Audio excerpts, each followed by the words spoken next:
அம்மே என்ன பண்ணிட்டு இருக்கீங்க? உளுந்தங்கஞ்சி எப்படி செய்யறதுன்னு பார்த்துட்டு இருக்கிறேன்.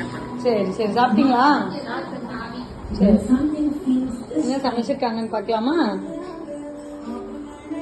சூப்பர். சத்து மாவு, பழைய சோறு, இது நான் கொடுத்த கொள்ளு துவையல், தயிர் ஊற்றி வச்சிருக்காங்க, கிரேப்ஸு. இவங்க ஒன்றுமே சாப்பிட மாட்டாங்கன்னு சுவாதி ஆர்டர் போட்டு விட்ருக்கா. இவ்வளவும் வச்சுட்டு மேடம் சத்து மாவு செஞ்சிட்டு இருக்காங்க. கேட்டால் என்கிட்ட சாப்பிட்டுட்டேன்னு சொல்கிறாங்க. ஒழுங்காவே சாப்பிட்றது இல்லை. நல்லா சாப்பிட்டீங்க போல. அம்மு சுவாதி மம்மி எதுவுமே சாப்பிடல.